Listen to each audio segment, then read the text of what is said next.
ನಾವು ಕಷ್ಟದಲ್ಲಿದ್ದಾಗ ಎಷ್ಟೋ ಸಲ ನಮಗೆ ಸಹಾಯ ಮಾಡದೇ ಇರೋರು ಕೂಡ ಎಷ್ಟೋ ಸಲ ನಮಗೆ ಒಳ್ಳೇದನ್ನೇ ಮಾಡ್ತಿರ್ತಾರೆ. ಒಂದು ನದಿಯ ದಂಡೆ ಮೇಲೆ 2 ಮರಗಳಿರುತ್ತೆ, ದೊಡ್ಡ ಮರಗಳು.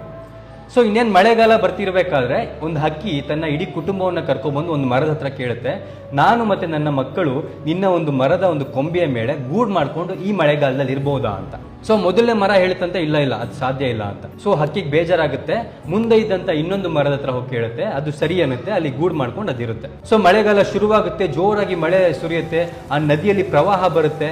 ಆ ನದಿಗೆ ಬಂದಂತ ಪ್ರವಾಹದಿಂದ ಮೊದಲನೇ ಮರ ಏನಿತ್ತು, ಆ ಹಕ್ಕಿಗೆ ಯಾವ್ದು ಜಾಗ ಕೊಡ್ಲಿಲ್ವಲ್ಲ, ಆ ಮರ ಅದರ ಬೇರೆ ಸಮೇತ ಕಿತ್ಕೊಂಡು ಆ ನದಿಯಲ್ಲಿ ತೇಲ್ಕೊಂಡು ಹೋಗ್ತಿರುತ್ತೆ. ಆಗ ಹಕ್ಕಿ ಹಾರ್ಕೊಂಡೋಗ ಮರದ ಹತ್ರ ಹೇಳ್ತಂತೆ, ನಾನು ಕಷ್ಟದಲ್ಲಿದ್ದಾಗ ನಾನು ಜಾಗ ಕೇಳಿದಾಗ ನೀನು ಕೊಡ್ಲಿಲ್ಲ, ಹೀಗೆ ಆಗ್ಬೇಕು ನಿನಗೆ ಅಂತ. ಆಗ ಮರ ಹೇಳುತ್ತಂತೆ, ನನ್ನ ಬೇರೆ ಗಟ್ಟಿ ಇಲ್ಲ ಅಂತ ನಂಗೆ ಮೊದಲೇ ಗೊತ್ತಿತ್ತು, ಸೊ ನಾನು ನಿನಗೆ ಜಾಗ ಕೊಡ್ಲಿಲ್ಲ. ಇವತ್ತು ನಾನು ಜಾಗ ಕೊಟ್ಟಿದ್ರೆ ನನ್ನ ಜೊತೆ ನೀನು ಕೂಡ ಬರ್ತಿದ್ದೆ ಪ್ರವಾಹದಲ್ಲಿ ಅಂತ.